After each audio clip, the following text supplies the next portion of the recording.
चलो देखो ध्यान से। हम लोग पढ़ रहे थे क्या, ब्रेन, और ब्रेन को आपने दो पार्ट में बांटा था। देखिए भैया शांति सुनो, इसके बाद बस बच गया है आपका तंत्रिका तंत्र, माने यो हम लोग पढ़ लेंगे तंत्रिका तंत्र, सबसे बड़ी लंबी न्यूरॉन।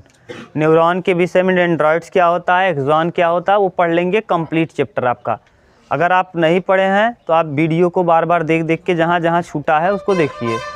देखिए हम लोग पढ़ रहे थे ब्रेन, और ब्रेन में आप लोगों ने क्या क्या देख लिया था कि ब्रेन के दो भाग को आपने बांटा था। एक को आपने कहा था सेंट्रल नर्वस सिस्टम और एक को कहा था peripheral nervous system. Autonomic nervous system भी होता है, लेकिन ये पेरिफेरल नर्वस सिस्टम के अंतर्गत ही आता है। आपकी किताब में अलग दिया है, ठीक, हम बता दे रहे हैं कि आपकी किताब में दिया है central nervous system, peripheral nervous system, autonomic nervous, लेकिन मुख्य रूप से ये दो ही उसी पेरिफेरल के अंतर्गत ही आता है।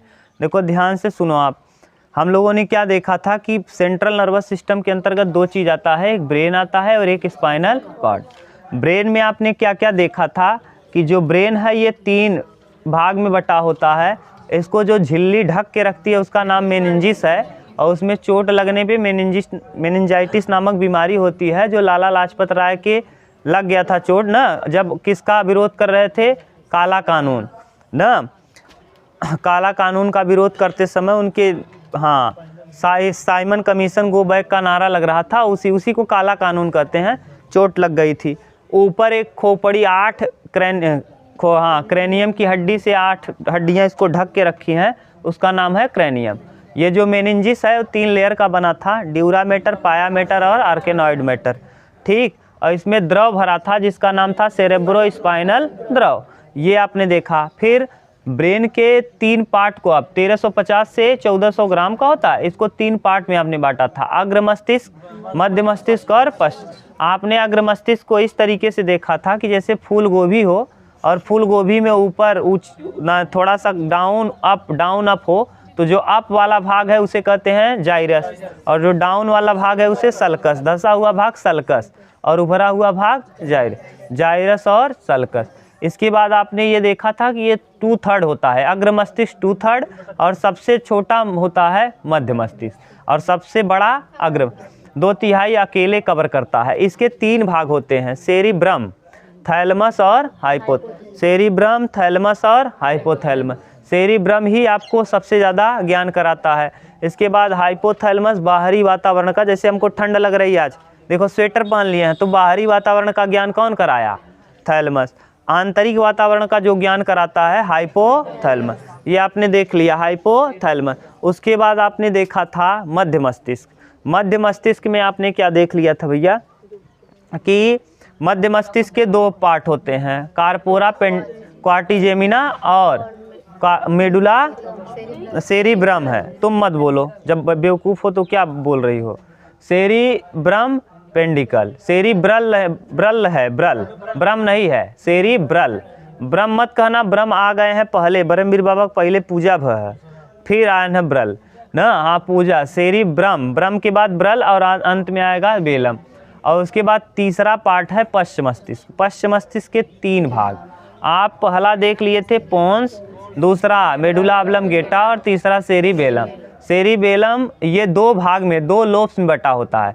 जैसे वहाँ 2 लोब्स था, ऐसे यहाँ भी 2 लोब है। उन दोनों राइट और लेफ्ट को जोड़ने का काम अग्र मस्तिष्क के पहले वाले भाग सेरिब्रम को 2 हेमिस्फीयर में बटा था, लेफ्ट हेमिस्फीयर और राइट, और उसको जो जोड़ रहा था कार्पस कैल्सम। कौन जोड़ रहा था, कार्पस कैल्सम। इसके बाद इसमें भी सेरिबेलम बैलेंस बनाता है, ये भी 2 लोब्स में बटा होता है, लेफ्ट और राइट को जोड़ने का काम पोन्स कर रहा था। इसीलिए पोन्स का लैटिन भाषा में अर्थ होता है ब्रिज, पोन्स का मतलब ब्रिज, और सेरिबेलम का लैटिन भाषा में मतलब होता है लिटिल ब्रेन। इसे लिटिल ब्रेन भी कहते हैं क्योंकि ये बैलेंस बनाता है। आदमी शराब पीने पे यही बिगड़ जाता है, तो आदमी, हाँ सेरिबेल। अब ये सेरिबेलम में भी एक माने दोनों हेमिस्फीयर को जोड़ने के लिए वर्मिस होता है, दोनों हेमिस्फीयर को जोड़ने के लिए। जैसे वहाँ जोड़ने के लिए क्या था, कार्पस कैल्सम, ऐसे यहाँ जोड़ने के लिए वर्मिस, ऐसे यहाँ जोड़ने के लिए वर्मिस। इसके बाद ये था ब्रेन। बहुत डिटेल से पढ़ाए हैं, आप ईमानदारी से अगर पढ़ेंगे ना तो ब्रेन में कुछ छूटने वाला नहीं है। इसके बाद हम लोग देख रहे थे क्या, स्पाइनल कॉर्ड। स्पाइनल कॉर्ड का किसे कहते हैं, स्पाइनल कॉर्ड जब जहाँ पे फोरामेन मैग्नम ख़त्म होता है, ब्रेन का एक पार्ट होता है जहाँ पे ये छेद, माने जहाँ पर ये क्रेनियम हड्डी नहीं होती, इस जगह पे क्रेनियम हड्डी नहीं है, इसीलिए दिमाग यहाँ मारने के लिए लोग मना करते हैं कि यहाँ मत मारिए। क्यों? क्योंकि यहाँ चोट लगने पे दिक्कत हो सकती है। तो ये इसी पे ह्यूज को लगा था। ह्यूज टेस्ट खिलाड़ी था ऑस्ट्रेलिया का, प्रैक्टिस के दौरान बेचारा खेल रहा था और ऐसे सर किया और जा किसी पे लग गया, ऑन द स्पॉट वहीं गिरा, मर गया बेचारा। ठीक, तो यहाँ आज तो हेलमेट बढ़िया वाला आ रहा है, तो वहाँ बेचारे को चोट लग गया, उसकी मौत हो गई। तो यहाँ अगर चोट लग जाएगा तो फिर मौत हो जाएगी। इसी को कहते हैं फोरामेन मैग्नम। और यही फोरामेन मैग्नम से निकल के स्पाइनल कॉर्ड कहाँ जाता है, रीढ़ की हड्डी से। रीढ़ की हड्डी को कहते हैं वर्टिब्री। क्या कहते हैं? वर्टिब्री। और उसमें खाली स्थान है तो वर्टिब्री कैविटी कहते हैं, वर्टिब्रल कैविटी। इसी वर्टिब्रल कैविटी में गया है कौन? Spinal cord. तो वर्टिब्रल ये भी बता दिए थे कि रीढ़ की हड्डी को हम 5 पार्ट में बांटे थे। पहले वाले को सर्वाइकल ना, दूसरे वाले को हम लोग थोरेसिक, तीसरे वाले को लंबर, चौथे वाले को सैक्रम और 5वें वाले भाग को कहे थे कॉकिक्स या टेलबोन। कॉकिक्स या टेल। पहला वाला जो भाग था ये 7 हड्डियों से मिलकर बना था, C1, C2, C3, C7 तक। ठीक, जिनमें 2 हड्डियां इंपॉर्टेंट थी। पहले ऊपर वाले C1 को एटलस कहते थे। एटलस एक देवता हैं, ग्रीस यानी एथेंस के देवता हैं, जिन्होंने अपने ऊपर भार को लिया है। एटलस आप जब मैप पढ़ेंगे तो वहाँ एटलस में बनाया है उस आदमी को। एटलस साइकिल आती थी तो उसमें भी हम लोग अपने मैथोलॉजी के हिसाब से अपने देवता के नाम पर कोई नहीं रख पाते। क्यों? क्योंकि हम लोग कोई खोज ही नहीं कर पाते। खोज किए वो लोग तो अपने देवता के नाम पे रख दिए एटलस, और उसके नीचे वाला C2 वाले को हम कहते हैं एक्सिस। पहले वाले को एटलस, दूसरे को एक्सिस। ठीक, तो ये वाला 2 इंपॉर्टेंट था किसका? सर्वाइकल का। नीचे आ जाएगा थोरेसिक। थोरेसिक में थोड़ा सा उससे मोटी होती है थोरेसिक वाली। ये थोरेसिक वाली ये 12 हड्डियां होती हैं। इसी 12 में जुड़ा होता है आपका रिब्स। इन्हीं 12 थोरेसिक वाले रीढ़ में जुड़ा होता है कौन? रिब्स। और इन रिब्स को, ये जो रिब्स हैं, रिब्स के अंदर ही छिपा रहता है आपका हार्ट, फेफड़ा ना, लंग्स है, हार्ट है, उसका जो डायाफ्राम है, ये सब जो भी कोमल अंग हैं उन्हीं रिब्स के अंदर छिपे हुए। लीवर है, ये सब उसी में अंदर रहते हैं। किसके अंतर्गत? Thoracic cavity. उस हड्डी का, रीढ़ की हड्डी का नाम है थोरेसिक। उसमें 12 हड्डी, थोरेसिक रीजन, और उसमें कितनी हड्डियां? 12। और उसमें खाली स्थान है, आगे ऐसे करके ढांचा बना है, तो उस खाली स्थान को कहते हैं थोरेसिक कैविटी। कौन सा? थोरेसिक। उसके नीचे फिर नीचे वाला भाग आ जाएगा जिसका नाम रहेगा लंबर। पेट से लेके कमर तक का भाग, यहाँ तक का भाग कहलाएगा क्या? लंबर। ये लंबर रीजन क्या करता है? थोड़ा सा मोटा होता है। इन दोनों की तुलना में लंबर वाला क्या होगा? मोटा। क्यों? क्योंकि ये पूरे ऊपर वाले शरीर के भार को क्या करता है? संभालता है ना, ये स्ट्रक्चर प्रदान करता है। स्ट्रक्चर जैसे हम खड़े हैं, अगर यही रीढ़ की हड्डी टूट जाए तो हम क्या हो जाएंगे? गिर जाएंगे। तो स्ट्रक्चर प्रदान कर रहा है। और नीचे वाला ये ज़्यादा, और इसी बीच बीच में ये जैसे मान लो जहाँ जहाँ हड्डियाँ जुड़ी हैं, ये 12-12 करके यहाँ बीच में पाया जाता है। ये क्या? रिंगनुमा संरचना। इस रिंगनुमा संरचना को क्या कहते हो? Intervertebral disc. Intervertebral disc. Intervertebral disc का काम क्या है? जैसे आप लोग सोचो, अगर रीढ़ की हड्डी में हड्डी ही रहा होता तो हम लचक पाते? लचक रहे हैं क्यों? क्योंकि इसमें स्प्रिंग नुमा कुछ न होगा। तो यानी ये यही इसी का नाम है इंटरवर्टिब्रल, वर्टिब्रल और क्या? डिस्क। ये अब इंटरवर्टिब्रल डिस्क में आप याद करो, ये जो झिल्ली नहीं थी हम लोगों की वहाँ, मेनिंजिस झिल्ली वहीं समाप्त नहीं होती, यहाँ आके ख़त्म होती है लंबर रीजन में, कमर के लंबर रीजन में। वो झिल्ली पूरा चढ़ा हुआ आता है कहाँ तक? लंबर तक। और उसमें याद करिए एक द्रव था, सेरेब्रोस्पाइनल, वो द्रव इसी के साथ आता है। और इसमें जैसे आप सोचो ग्रीस ना कम हो, यानी साइकिल के चैन में अगर क्या हो जाए? ग्रीस कम हो जाए तो साइकिल का चैन ठीक से चलती है? साइकिल नहीं, किचिर किचिर करने लगती है ना, चोई चोई। तो ऐसे ये भी चोई चोई करने लगेगा। तो इसको ये द्रव क्या कर रहा है? ऐसे आप लचक रहे हो, उठ रहे हो, तो आराम से इसको क्या कर रहा है? ये द्रव गिर रहा है फिर ऊपर हो रहा है, ये दिक्कत नहीं। यही द्रव कभी कभी लीक कर जाता है, और लीक करके जो आप कल भेजे थे, लीक करके क्या हो जाता है? लीक करके उस नसों में, जो नसें स्पाइनल कॉर्ड की गई वहाँ जाके टच हो जाता है और टच होने पे वो नस दब जाती है। और जब दब जाती है तो जिस वाले जोन सा रीजन का क्या हुआ होगा, जिस रीजन का वो नस दबा होगा वही नस क्या हो जाएगी, वही अंग प्रॉब्लम में आ जाएगा, दर्द करने लगेगा। याद करिए 31 जोड़ी नसें भी अभी हम बता दे रहे हैं फिर से। ठीक, ये लंबर रीजन समझ में आया। लंबर के बाद आता है सैक्रम रीजन, ये वाला कहलाता है सैक्रम रीजन। वहाँ अलाव दिखा दें, सैक्रम रीजन थोड़ा सा चौड़ा होता है, स्त्रियों का चौड़ा होता है क्योंकि डिलीवरी के समय वो क्या हो सके, आसानी से डिलीवरी हो सके, इसीलिए लंबर रीजन महिलाओं का पुरुषों की तुलना में क्या होता है, चौड़ा। तो लंबर रीजन में 5 हड्डियाँ आती हैं, कितनी, 5। और ये 18 से 35 साल की उम्र में फ्यूज हो जाती हैं, फ्यूज होके 5 कितनी हो जाती है, 1 हो जाती। इसके बाद अंतिम आती है टेलबोन यानी सैक्रम। कौन सा, टेलबोन जिसको कॉकिक्स कहते हैं, टेलबोन यानी कॉकिक्स। इसमें भी 3 से 5 हड्डियां होती हैं, ये निश्चित नहीं है, हो सकता है किसी में 3 हो सकता है किसी में 2 ही हो सकता है किसी में 5 हो सकता है किसी में 4 हो, लेकिन अंत में ये भी फ्यूज हो करके 1 बन जाती हैं। देखो अगर आप देखना चाहो तो सब हम दिखा दे रहे हैं। ये यहाँ से लेके यहाँ तक क्या कहलाता है, ये वाला सर्वाइकल, कितनी हड्डी, 7। फिर यहाँ से यहाँ तक 12, ये थोरैसिक कहलाता है। ये देखो खाली स्थान है, इसीलिए इसको कहते हो थोरैसिक कैविटी। याद करो हमारा फेफड़ा कहाँ था, थोरैसिक कैविटी। हमारा हार्ट थोरैसिक, थोरैसिक क्यों कहते हैं, क्योंकि यहाँ से यहाँ तक के रीढ़ की हड्डी के नाम क्या है, थोरैसिक, और इसमें खाली स्थान है इसीलिए इसको कहते हैं थोरैसिक। ये वाला रीजन लंबर, लंबर वाला अगर आप ध्यान से दिख रहा होगा कैमरे में तो ये देखो उधर पतला था लेकिन इस तरफ देखो थोड़ा सा चौड़ा होता गया। ये देखो मोटा रिंग जो है, ये रिंग गोला गोला जैसे रिंच में ऐसे आप देखे होंगे, लैट्रिन जो बन रहा है आजकल वो गोला गोला ऐसे रखा गया है। ये रखा क्यों गया है बार थोड़ा थोड़ा करके, इसलिए कि मजबूती मिल सके। आप सोचो कोई बांस हो और बांस में पोल दूर दूर हो तो ज़्यादा मजबूत होगा कि बांस में पोल नज़दीक नज़दीक हो, नज़दीक नज़दीक। तो यानी ये देखो पोल कहाँ कहाँ है, नज़दीक नज़दीक है कि दूर दूर, नज़दीक नज़दीक होने से इसको क्या मिलेगा, मजबूती। और ये देखो बीच बीच में थोड़ा थोड़ा क्या दिख रहा है, खाली स्थान, यही है क्या, इंटरवर्टिब्रल डिस्क। जैसे आप कभी स्प्रिंग को देखा होगा या फिर कहीं हनुमान जी का फोटो देखा होगा किसी गाड़ी में, वो ऐसे हिलता डुलता रहता है ना, क्यों, क्योंकि उसमें स्प्रिंग लगा है। और हमारे स्प्रिंग का क्या नाम है, इंटरवर्टिब्रल डिस्क। आराम से हम लोग क्या हो सकें, उठ बैठ सकें। ठीक, क्लियर भैया। अब देखो नीचे वाला ये कौन सा रीजन हो गया, यहाँ तक ये लंबर, और इसके नीचे ये देखो ये चौड़ा है, यही कहलाता है क्या, इसी को कहते हैं हिप हॉप।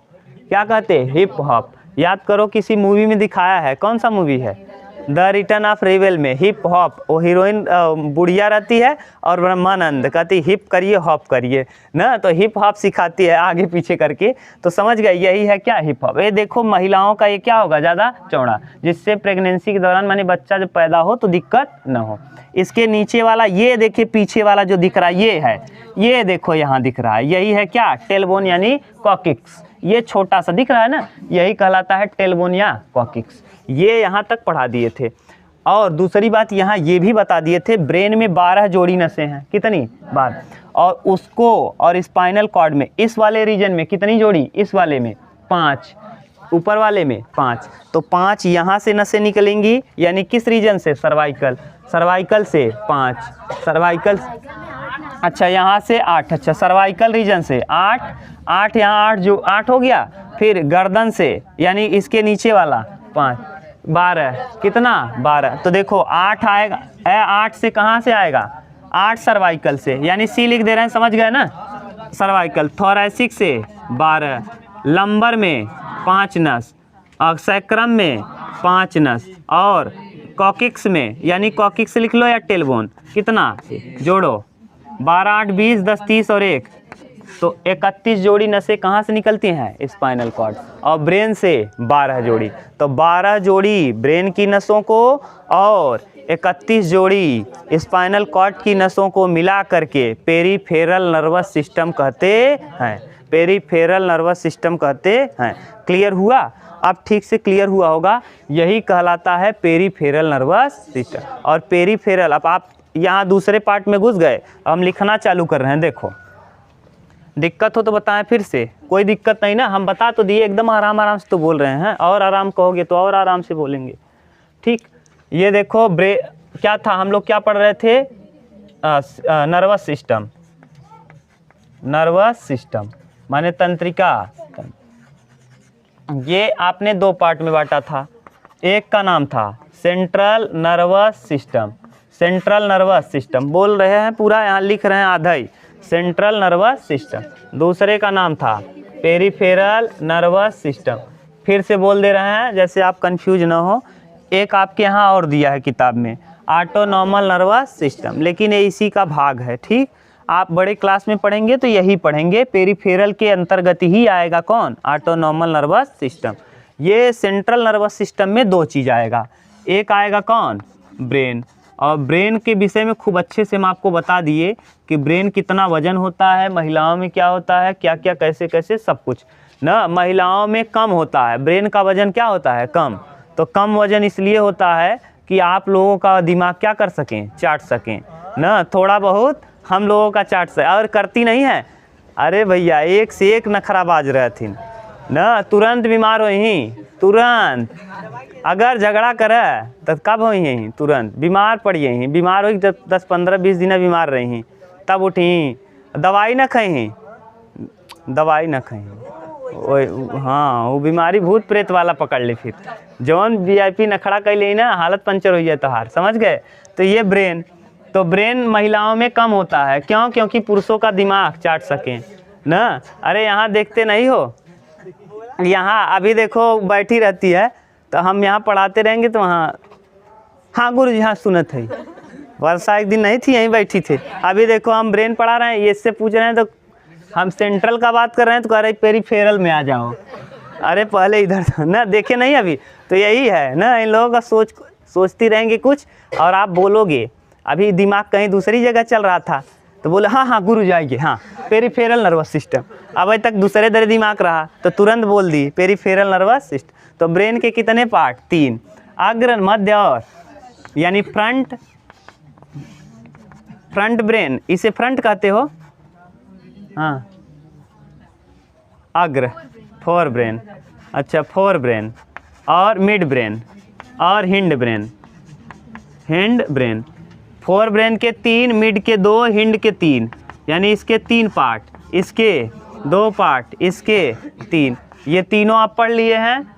सेरिब्रम ना, सेरिब्रम लिख दें क्या, सेरिब्रम, ठीक। दूसरा थैलमस, तीसरा हाइपोथैलमस, हाइपोथैलमस, यहाँ सेरिब्रल, सेरिब्रल और कार्पोरा, कार्पोरा, ठीक। और यहाँ बेलम, हाँ सेरिबेलम, बेलम, पोन्स, पोन्स और मेडुला ऑब्लोंगेटा, मेडुला लिख दे रहे हैं, समझ जाना, ठीक। ये आप पढ़ लिए, कंप्लीट कर लिए, ठीक। और इसका दूसरा पार्ट था स्पाइनल कॉर्ड, स्पाइनल कॉर्ड, ये भी आप देख लिए ना। स्पाइनल कॉर्ड में ब्रेन से कितनी जोड़ी, 12 जोड़ी, और स्पाइनल कॉर्ड से 31 जोड़ी, 31 जोड़ी, इन दोनों को मिला करके हम क्या कह देंगे, 12 जोड़ी प्लस 31 जोड़ी, इन दोनों को मिला देंगे तो हम कहाँ पहुँच जाएंगे, पेरिफेरल नर्वस सिस्टम। और स्पाइनल कॉर्ड के विषय में बता दिए, रीढ़ की हड्डी से जो गया है, वर्टिब्रल कैविटी से, ठीक। स्पाइनल कॉर्ड भी आपने पढ़ लिया, ब्रेन भी पढ़ लिया, हम लोग कहाँ पहुँच गए, फिर अब देखो ध्यान से, स्पाइनल कॉर्ड से जो नसें आके निकली हैं, कितनी जोड़ी, 31। ये नसें आगे बाहर माने रीढ़ की हड्डी से पतली पतली नब्स के रूप में कहाँ निकली हैं, बाहर, जो हमारे हाथों के पास पहुंच गई हैं, इधर पहुंच गए हैं, जो इन सभी जगह के सूचनाओं को ले जाके स्पाइनल कॉर्ड को देंगी। और स्पाइनल कॉर्ड कहाँ ले जाएगा, ब्रेन। स्पाइनल कॉर्ड 2 काम करेगा। स्पाइनल कॉर्ड क्या क्या काम करेगा भैया, ये ब्रेन के जो नहीं, ब्रेन जो है ब्रेन के क्षमता को कम करता है, यानी ब्रेन के ऊपर भार ज़्यादा हो, लोड ज़्यादा है तो उस लोडिंग को कम कर देता है। यानी अगर ब्रेन 100% ब्रेन पूरा है ना, तो 100% में 90% ही ब्रेन काम करेगा, 10% कौन अपना भाग ले लेता है। तो इसको 10% आराम मिला कि नहीं, तो 10% आराम कौन दे देता है, ये 10% काम करता है और ये कितना परसेंट, 90%। याद करके रखना, स्पाइनल कॉर्ड का काम क्या है, ब्रेन के ओवरलोड को कम करना, ब्रेन के ओवरलोड को। अगर बेचारा ये ना होता तो ब्रेन अकेले बेचारा काम करता, ठीक। तो उसके लोड को कम कौन कर रहा है, जो भी प्रतिवर्ती क्रिया हम लोग देखेंगे, जो भी ज़्यादातर कौन करेगा, उसमें ब्रेन का हस्तक्षेप नहीं होगा, स्पाइनल कॉर्ड ही आपको सभी सूचनाएं दे देगा। तो देखिए पेरिफेरल नर्वस सिस्टम 12 जोड़ी स्पाइनल कॉर्ड, ब्रेन से निकली नसें 12 जोड़ी और 31 जोड़ी स्पाइनल कॉर्ड से निकली हुई नसों को अगर मिला दिया जाए तो कहलाता है पेरिफेरल नर्वस सिस्टम। और ये पेरिफेरल नर्वस सिस्टम दो प्रकार का, ऑटोनॉमिक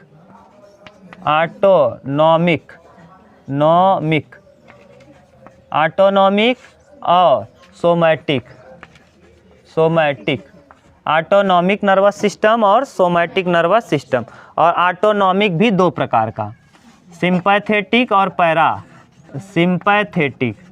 पैथेटिक और दूसरे का नाम पैरासिम्पैथेटिक,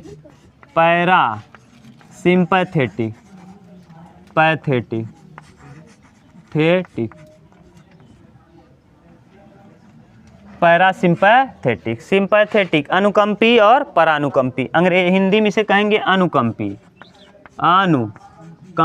और इसे परानुकंपी। अब ध्यान से सुनो जो बोल रहे हैं, ये ऑटोनॉमिक दिया है, ठीक लिखे हैं, देख लेना, मीनिंग मिला लेना ना। ऑटोनॉमिक होगा, ऑटोनॉमिक, ऑटोमेटिक कहाँ रहेगा, वहाँ देखो क्या, ऑटोनॉमिक नर्वस सिस्टम। अरे चुप रहो, ऑटोमेटिक जना वो है भाई, रेगुलेटर है भाई, ऑटोमेटिक चला हुआ है, समझ। हाँ ठीक है, बस करो, मीनिंग जो भी होगा आप समझ लो अपना। अब आप इतना मत दिमाग लगाओ, हम लिखने में कई बार कह दिए हैं, हम लिखने में बहुत गलती करते हैं। इंग्लिश जब पढ़ाएंगे आपको तब आप देखिएगा, इंग्लिश में अगर गलती होगी तब हमारी गारंटी रहेगी। इस बायो में जो भी गलती होता है उसको इग्नोर करो आप। क्यों? क्योंकि जो हम शब्द बोल रहे हैं बिल्कुल करेक्ट बोल रहे हैं। आप शब्दों पे ध्यान दीजिए, लिखने को तो आप बुक बहुत हज़ारों है, आप पूरा कॉन्सेप्ट समझिए, कॉन्सेप्ट, ठीक। तो जो हम लोग देख रहे हैं इसको ध्यान से समझो। पेरिफेरल नर्वस सिस्टम जो है ये कितने से, अब आप समझ गए होंगे कि ये 12 जोड़ी और ये 31 मिला करके पेरिफेरल नर्वस सिस्टम। अब ये देखिए पेरिफेरल नर्वस सिस्टम जो है ये दो पार्ट में बटेगा, ऑटोनॉमिक AUTO रहेगा ना, ऑटोनॉमिक अगर लिखना हो तो ऑटोनॉमिक, बस ऑटोनॉमिक नर्वस सिस्टम। और ये somatic nervous system. Autonomic nervous system भी दो प्रकार का, एक को कहेंगे सिंपैथेटिक, एक को कहेंगे, देखो सिंपैथेटिक, एक समय में दोनों एक्टिव नहीं होंगे। जैसे जब आपको कहीं खतरा महसूस हुआ, जैसे आपको बैल, सांड, काला वाला सांड दौड़ा ले, आप लाठी लेके गए थे मारने और 7-8 थे और एक को आपने मार दिया, वो वो किया और कुल समझ गए और कुल के कुल आपको क्या कर लिए, पहट लिए। और पहट लेंगे तो अब देखो आपकी कहानी हम बता रहे हैं क्या क्या होगा। सबसे पहले तो ये क्या होगा, आपकी आंखें बड़ी हो जाएंगी डर से, आपका हार्ट बहुत तेज़ी से क्या करने लगेगा, पंप जैसे ब्लड में, क्योंकि आप भागना चालू करोगे और जब बहुत तेज़ी से दौड़ोगे तो ब्लड ज़्यादा चाहिए कम चाहिए, ज़्यादा, तो आपका हार्ट बहुत तेज़ी से कंपन करना चालू कर देगा। तीसरी बात, आपका हार्ट अगर तेज़ कंपन करेगा तो नसें धीरे धीरे चलेंगी कि तेज़, तो नसों में कंपन आ जाएगा, ब्लड प्रेशर बढ़ जाएगा, ब्लड प्रेशर क्या होगा, बढ़ जाएगा, आंखें उभर आएंगी, माने पुतली फैल जाएगी, आँख की पुतली फैल, आपका फेफड़ा तेज़ी से सांस लेने लगेगा। देखते नहीं हो आप, बहुत तेज़ दौड़ते हो तो सांस करते हो कि नहीं, तो यानी जब ये वाला एक्टिव रहेगा तो ये डिसएक्टिव रहेगा, ये वाला एक्टिव रहेगा तो ये डिसएक्टिव, और अगर ये एक्टिव हुआ तो ये वाला। आप ध्यान से सुनो, हम और कहानी बता रहे हैं। अगर ये बैल वाला ना समझ में आए, आप सोचो आप अकेले रहो इलाहाबाद में ना, या फिर आप इलाहाबाद या पटना कहीं भी या दिल्ली कहीं भी आप गए हो रूम लेके रहने, वहाँ कोई लड़का ऐसा था जो उसी रूम में फांसी लगा लिया था। क्या लगा लिया? फांसी। और सब के सब चले आए, दीपावली का मौसम है, सब के सब चले आए घर। और मान लीजिए आप थोड़ा दूसरे कास्ट के हों या फिर दीपावली में नहीं आ रहे हो, कि आपका कोई एग्ज़ाम नज़दीक है, तो आप अकेले नहीं आए। पूरे लॉज में 10 कमरे का लॉज है या 20 कमरे का, 2 तल्ले का, उस लॉज में आप अकेले हैं। और क्या हुआ कि माने बैठ गए आप, और माने आराम से रात को, और आपको पता चल गया कि यहाँ एक लड़का इसी माने इसी लॉज में फांसी लगा के मर गया है, नौकरी नहीं पाया। ठीक, अब आप जब चले जाएंगे सब लोग, तब कोई दिक्कत। और जैसे ही मान लो कोई आपका मित्र ही न गया था घर, माने शाम को कह रहा है भाई अब हम भी जा रहे हैं, दीपावली है, छुट्टी मना के आएंगे, लेकिन बेचारा क्या हुआ कि ट्रेन उसकी मिस हो गई, और वो अब ट्रेन 11 बजे रात की थी और वो 10 बजे ही घर से निकल गया लॉज से। अब 11 बजे जब मिस हो गई तो बेचारा वहाँ स्टेशन पे रहेगा नहीं, लौट के आया कहाँ? घर पे। और घर को दरवाज़ा खोला और पहले रूम को शटर हटाया, चाबी तो था ही उसके पास, चाबी एक रहता है बाहर खोलने के लिए, चाबी खोल के अंदर आया सर। अब मान लो शटर में क्या लगा था, शटर ऐसा था चर्र चुर कर रहा था, शटर किया चर्र। अब उस बेचारा मान लो पढ़ रहा था तो उसके दिमाग में बन गया, क्या हुआ, आ गया है ना। अब फिर वो चर्र करके फिर वो बंद किया, फिर चर्र, फिर ऊपर आ रहा है ठप ठप ठप, और बैग लिया है और बैग में मान लो उछड़ रहा है बैग, छक छुक कुछ कर रहा है। अब वो सोच रहा है, और पानी चला दिया, पानी छर छर करके गिर रहा है। अब आपको लग गया, आप एकदम डर जाएंगे, आपका हार्ट एकदम तेज सांस तेज हो जाएगा, आंखें एकदम ऐसे हो जाएगा, रोंगटे खड़े हो जाएंगे। अब सब जब आएगा और कहेगा खोलो खोलो ना, अब उतने में आपका और पूरा एकदम धक धक धक धक पसीना निकलना चालू होगा। और जब आएगा खोलेगा, अरे यार सुरेश क्या बताई कि क्या हो है, ट्रेनिए छूट गई, तब तहार फिर उल्टा कंडीशन चालू हो जाए, जो भी बढ़ रहा था सब क्या होगा, घटे। नॉर्मल कंडीशन में पसीना वसीना बंद होगा, कब का यार डरवा। तो यहाँ जब नॉर्मल कंडीशन हुआ तो कौन चालू हुआ? परानुकंपी। माने अनुकंपी होगा तो परानुकंपी नहीं होगा, और परानुकंपी नहीं होगा तो समझ गए पूरा कहानी किस तरीके से। आपका रोंगटा भी खड़ा हो गया होगा इधर उधर समझ में बताते समय। तो ये कहानी है, यानी ये क्या क्या करेगा। और इसमें कौन एक्टिव होगा? इसमें एड्रीनलीन, देखो लिखाए होंगे, एड्रीनलीन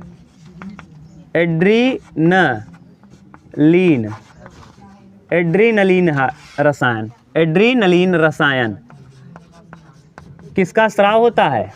एड्रीनलीन रसायन का, एड्रीनलीन रसायन का। और इसको एक्टिव करने के लिए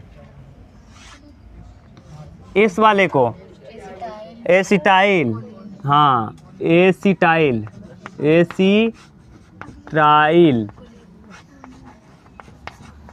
कोलाइन, एस्टाकोलाइन, एसिटाकोलाइन ऐसे लिखना। अगर अंग्रेजी में लिखना हो तो एसिटाकोलाइन, एसिटाकोलाइन। तो यानी एक्टिव करने के लिए कौन रसायन स्रावित होगा? एड्रीनलीन। एड्रीनलीन एक्टिव हो जाएगा, आपके किसको? न्यूरॉन को मिलेगा। न्यूरॉन सूचनाओं को बहुत तेज़ी से क्या करेगा? संचार। जैसे आपको कोई कटाहा कुत्ता दौड़ा ले तो आप क्या करोगे? बहुत तेज़ भागोगे। जब तेज़ भागोगे तो आपका, अब इसमें क्या क्या कंडीशन होगा जब ये एक्टिव होगा? तो हृदय की धड़कन बढ़ जाएगी, हृदय की धड़कन, ब्लड प्रेशर बढ़ जाएगा, ब्लड प्रेशर, आँखों की पुतली फैल जाएगी, आँखों की पुतली, रोंगटे, पसीना निकलना चालू है, पसीना और ज़्यादा अब पता चला कोई ऐसे, और आप सोचो डराने के लिए छम 2 बार और कहा। अगर डराना ही चाहता, मान लो आपको हार्ट अटैक नहीं था, वो समझ गया कि इनको हार्ट अटैक नहीं है, हार्ट अटैक नहीं है, तब क्या करेगा? हार्ट अटैक होने पे ना नस एक रहती है ब्लॉक हो जाएगी, और नस ब्लॉक, आपके नस में प्रॉब्लम है, उतना तेज़ी से अगर ब्लड पंप कर देगा, हार्ट अगर बहुत तेज़ी से ब्लड को क्या कर दे, पंप कर दे, तो हार्ट अटैक के मरीज हैं तो क्या हो जाएंगे? मर जाएंगे।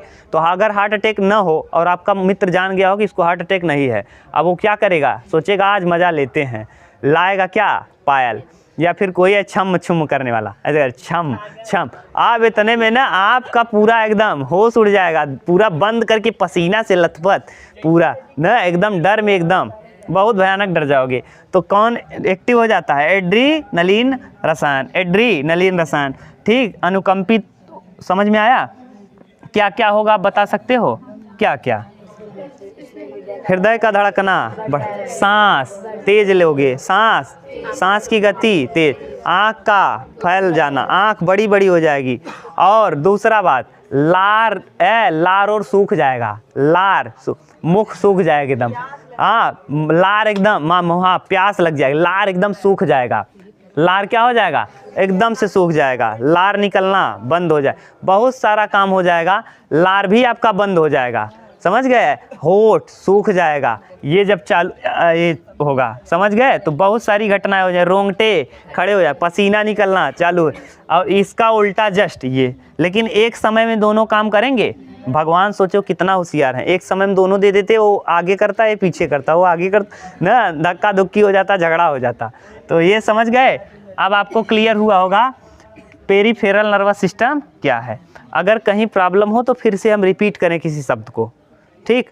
उतार लो अब, तब हम लोग पढ़ना चालू कर रहे हैं। क्या शायद दिया होगा? प्रतिवर्ती क्रिया, रिफ्लेक्स एक्शन। रिफ्लेक्स एक्शन दो प्रकार का, ठीक?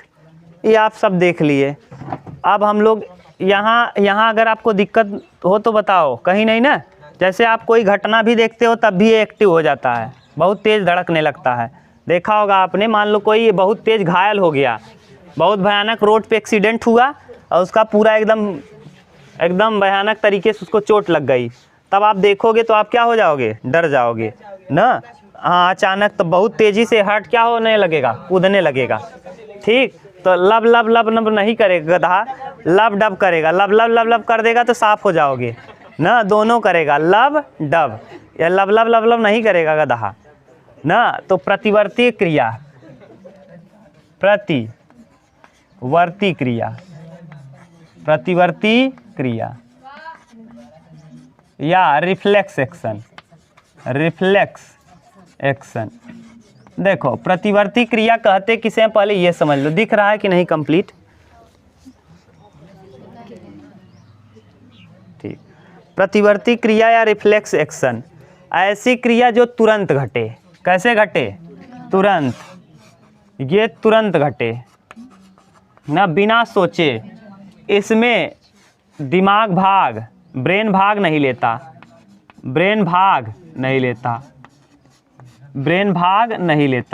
इसमें कौन भाग लेता है? स्पाइनल कॉर्ड भाग लेता है, स्पाइनल कॉर्ड भाग लेगा। अब यहीं से देखो, यही लिखाए थे 10%, देखो यही लिखाए थे कितना परसेंट? 10। ये ब्रेन था, यानी इसमें स्पाइनल कॉर्ड भाग लेगा, ब्रेन नहीं लेगा, तो ब्रेन को राहत है, ब्रेन को आराम मिल जाएगा, ठीक? तो इसमें कौन भाग लेता है? Spinal cord. ये ऐसी क्रिया है ना जो आपके इच्छा पे नहीं रहती, अनैच्छिक क्रिया है। कैसी क्रिया है? अनैच्छिक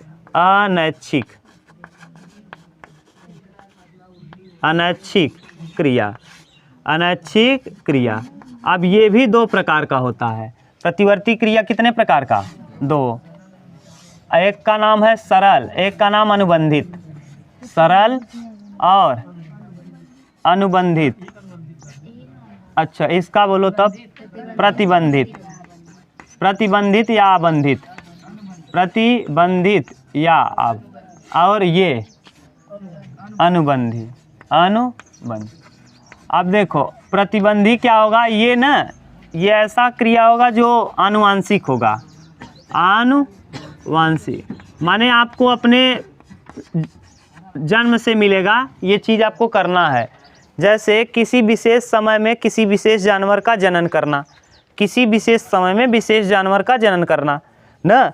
तो वैसे जैसे किसी पक्षी का घोंसला बनाना, तो उसको जन्म से मिला है, माने पक्षी को घोंसला बनाना। जैसे कोयल कभी घोंसला बनाती है, कौवा कभी नहीं बनाता। कौन नहीं बनाता? कोयल कभी घोंसला नहीं बना, किसके घोंसले में रहती है? कौवे के घोंसले में, ठीक? तो ये, हाँ, कोयल घोंसला नहीं बनाती। तो समझ गए? तो घोंसला बनाने का काम कौन करता है? जैसे घोंसला बनाना, हाँ, तोता यानी सुग्गा भी नहीं बनाता, खटखड़वा खोद के उसको करता है और फिर बाद में उसी में बैठ जाता है। तो ये है घोंसला बनाना, आनुवांशिक क्रिया है ना। तो आनुवांशिक क्रिया होती है ये, यानी ये जैसे किसी विशेष समय में किसी विशेष जीव का जनन करना, विशेष जीव का क्या करना, विशेष समय में विशेष जीव का जनन ना। तो ये एक समय होगा जिस समय में वे जनन करेंगे, इसके अलावा उस समय के अतिरिक्त किसी समय में जनन नहीं। जैसे कुत्ते ना, कुत्ते एक विशेष समय में ही जनन करते हैं और उसी समय उनकी मौत भी होती है सबसे ज़्यादा, कि यहाँ सड़ जाएगा गर्दन के पास, फिर यहाँ चाट नहीं पाएंगे और उनकी क्या हो जाएगी, मौत। तो विशेष समय में कर रहे हैं कि नहीं, तो इसी को कहते हैं एक विशेष समय में जनन करना। घोंसला भी एक विशेष समय में बनाएगा, इसी को कहते हैं प्रतिबंधित। ठीक, और आ जाएगा सरल में। सरल में कई चीज़ें हैं, जैसे छींकना, खांसना। छींकना खांसना दोनों आपको बता दिए। छींकते कब हो, मान लो नाक में कुछ फंस गया, तब आपका फेफड़ा बहुत तेज़ी से हवा निकाल के उसको क्या करना चाहेगा, बाहर। और दूसरा खांसना भी आपके कंट्रोल में नहीं है, आप फेफड़े में मान लो कुछ जा रहा है, ध्यान सुनो, अगर फेफड़े में भोजन जाने लगा तो फेफड़ा तेज़ी से क्या कर देगा, फेंक देगा, तो खांसने लगोगे। दूसरी बात, आपका ब्रेन का स्पाइनल कॉर्ड ये पकड़ लेगा। मान लो कोई कीटाणु आपके किस में घुस रहा है, फेफड़े में, और फेफड़े में जाके जगह बनाएगा, तो आपके मान लो बहुत ज़्यादा कीटाणु है और वो जाके लेयर बना लिया है, तो धीरे धीरे एक एक करके घुसेगा। जब घुसने लगेगा तो आप खांसने लगेगा, तो आपको देखो ज़्यादा ही खांसी चालू हो जाएगी, क्योंकि ये फेफड़े जो है ना, ठंडी के मौसम में ये पाइप जो आपकी है आइसोफाइगस, उसमें क्या हो जाता है, माने चिकनाहट ज़्यादा आ जाता है, तो कीटाणु जाके उसमें फंस जाते हैं, और कीटाणु जाके फंसेंगे तो फेफड़े में जाने का चांस रहेगा। इसीलिए आपको बार बार क्या आती रहेगी, खांसी, बार बार आपको खांसी आती रहेगी, और बलगम निकलता रहेगा, जिससे वो बाहर निकलते रहें, घिस के उसके साथ निकल जाए। लेकिन फिर भी नहीं निकलता तो एल्कोहल आप पीते हो, और एल्कोहल उनको क्या करता है, मार देता है। तो ज़्यादा शक्तिशाली रहते हैं तो कुछ अरे रास्ते में जा रहा है ना आइसोफाइगस में, तो वहीं तो बैठा है, फेफड़े में चला जाएगा तब तो ग्रसित कर दिया ना फेफड़े को। फेफड़े में कहाँ गया है, जाने कहाँ दे रहा है, जैसे ही जाने लगेगा खो खो खो खो, फिर जैसे जाने लगेगा खांसना ठंडी में ज़्यादा नहीं खांसते हो, क्यों, क्योंकि गला क्या हो गया, तर हो गया है, यानी कीटाणु जाके फंस गए हैं। जब वो गले में माने फेफड़े में उतरने लगेगा तो आपको तेज़ी से क्या आना चालू हो जाएगा, खांसी। तो बार बार आप खांसोगे, तो एल्कोहल जब पी लोगे तो कीटाणु मर जाएगा, तो अंदर नहीं जा पाएगा। ठीक, ये है सरल में। आपको खांसना हो गया, छींकना हो गया, उल्टी आना हो गया, ये सब किसके अंतर्गत आ जाएगा, सरल। अब आपका ये हुआ कंप्लीट। कल हम लोग पढ़ेंगे न्यूरॉन्स, किसके विषय में, न्यूरॉन। ये हुआ कंप्लीट। कहीं हाँ, इसकी खोज हाल ने 1833 में किया था। इसकी खोज हाल नामक विद्वान ने 1833 में। ठीक, बोलो, अब तो कोई दिक्कत नहीं, एकदम क्लियर। ठीक, उतार लो।